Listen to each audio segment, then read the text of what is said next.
It's 2026. Cars are smarter, harder to crack, and faster than ever. If you want to control your engine, you've got to learn to speak its language. Stick around.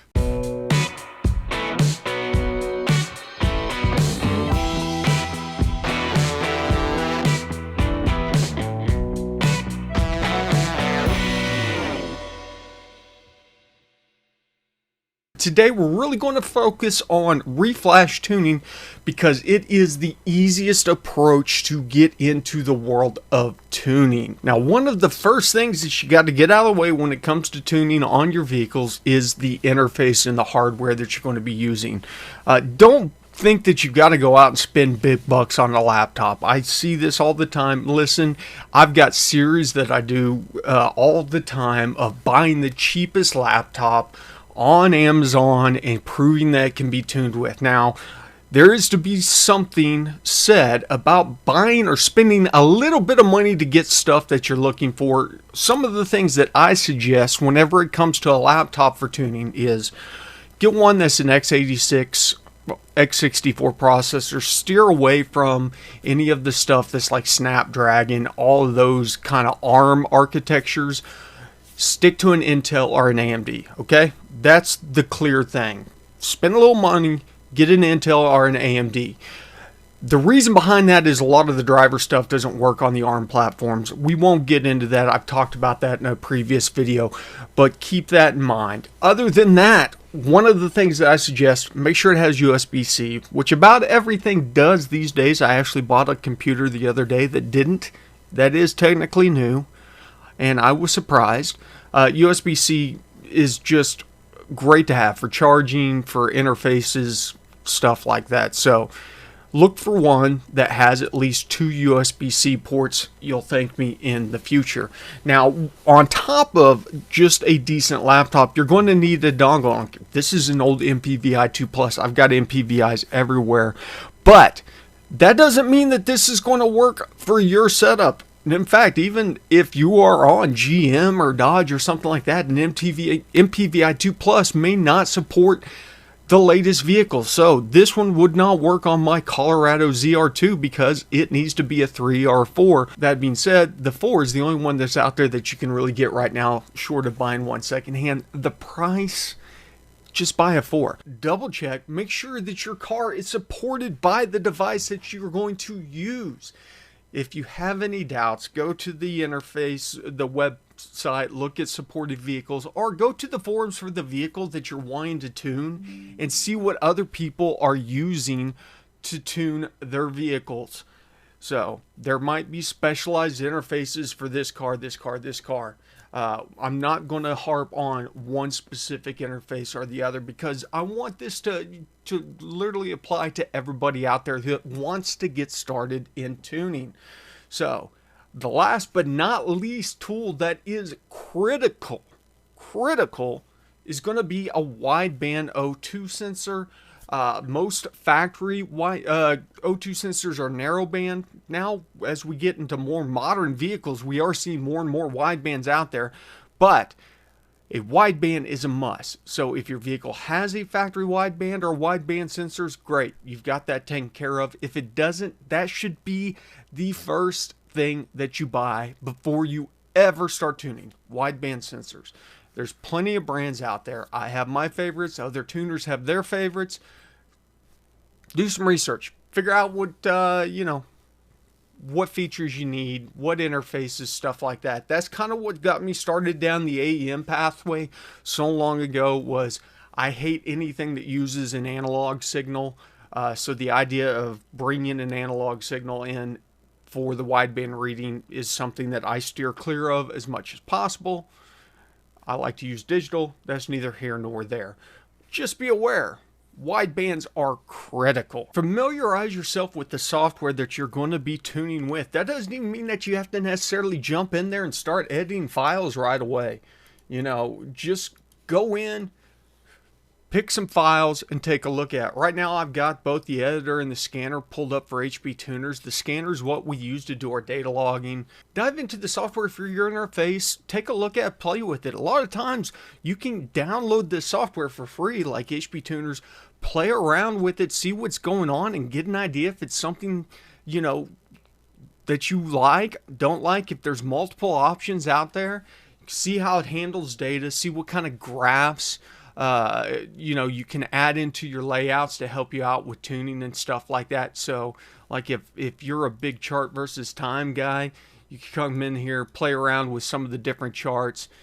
Just familiarize yourself with the interface. The same goes for the editing software. In this case, we're looking at the VCM editor. And a good way to think about a lot of this stuff is whenever you're doing reflash tuning, it's like buying a console. You buy the console first, then you buy credits for your cars to unlock all of your cars. So initial investment, you know, $300-400, then it might be $50 to unlock a vehicle. It might be $150, you know, just depending on what platform that you're looking at. But same ordeal. Come in here, look at some of the tabs that we're dealing with. Some of this can be overwhelming. Don't worry, we'll get into more of this later on. But just familiarize yourself. Look for things that you can understand as you start out your tuning workflow. Now, as I said, it's overwhelming.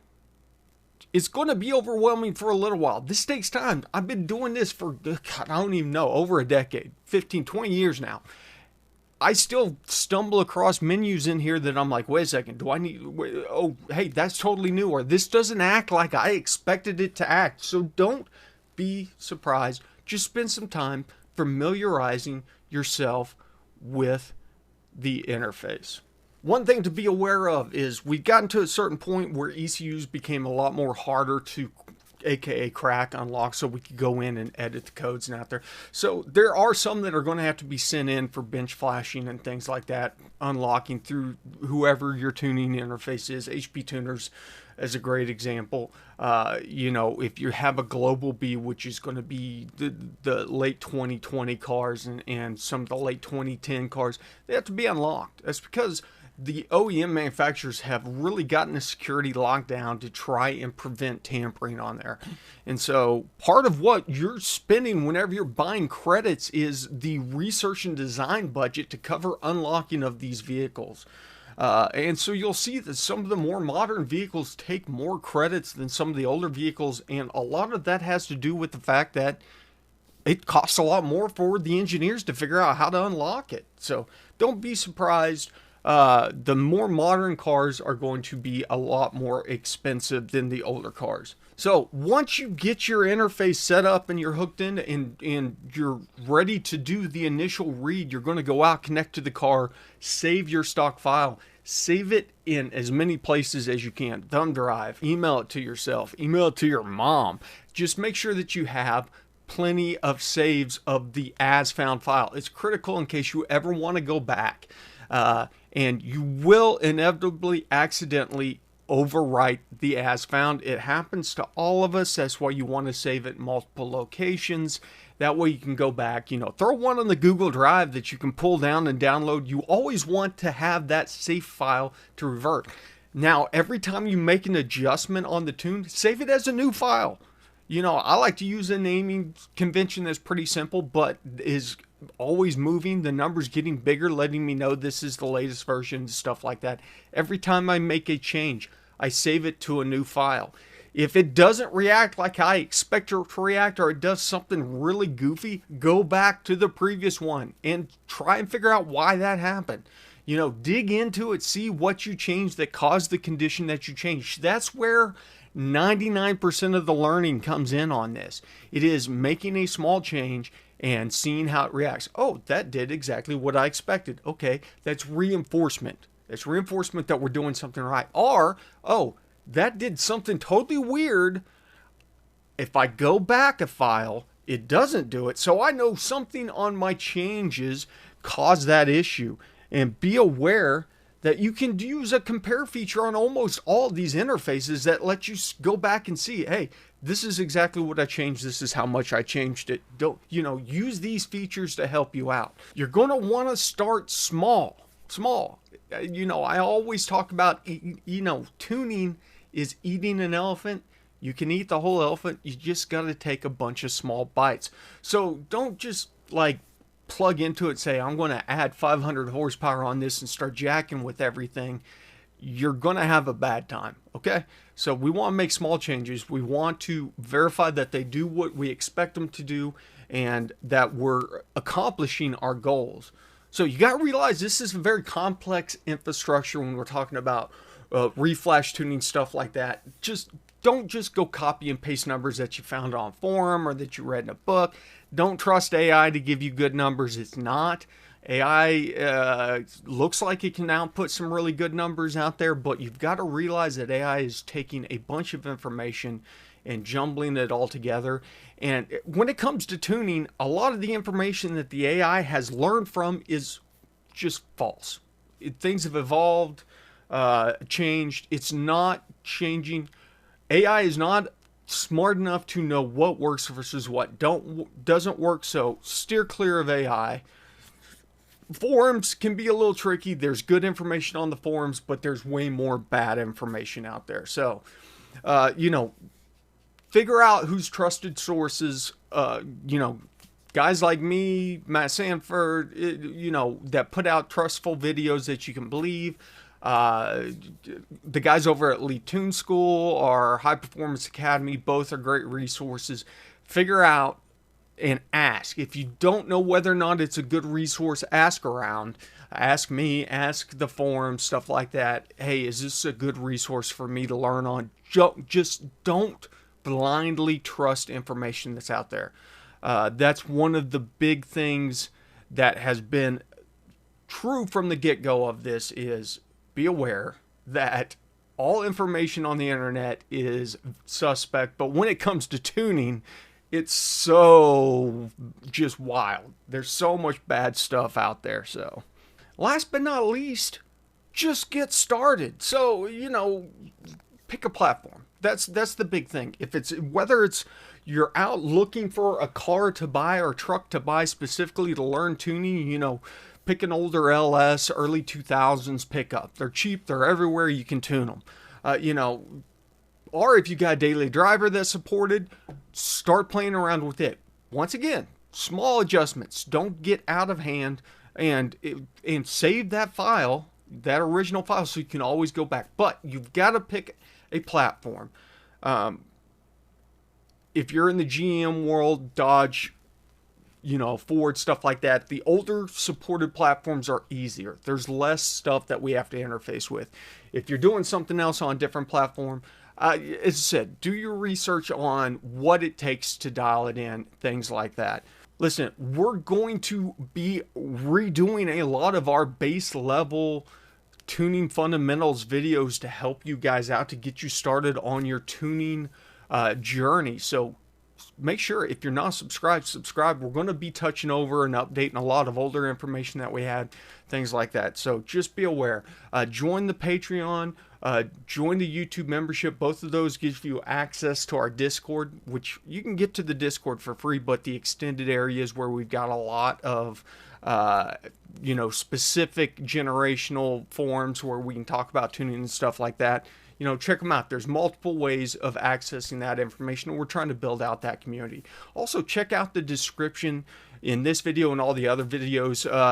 We've got discount codes for our affiliates like HP Academy, Elite Tune School, both great resources. High Performance Academy has just a dearth of knowledge for the motorsports in general and a lot of fundamental knowledge when it comes to tuning. And then you've got companies like Elite Tune that are very specific on LS, and they have some Mustang and Ford stuff, like EcoBoost, Jazz over there. But it's very tune driven, is going to show you start to finish how to build out your own tunes, whereas HP Academy is going to be like, hey, here's the fundamentals of tuning, here's the things you have to be aware of. A lot of the stuff that we talk about on here, those are ways to supplicate your knowledge in tuning and they're from reputable guys that know what they're talking about. That's the hardest thing. I've verified all this stuff. I've taken all these classes. It's all good information. Just be wary of guys out there that are trying to sell information that don't have anything to back it up. That's all I'm saying. There's a lot of good information. There's just as much, if not more, bad information. Listen, so in the next video, we'll dive down into some of the first things. You know, we'll talk about the fundamentals of tuning. That's the big stuff that you really, the foundations, the building blocks that we jump on from. So make sure that you don't miss that. But listen, I'm going to get back to it. You guys know the drill. Thanks for stopping by the garage. Remember, ABT, always be tuning.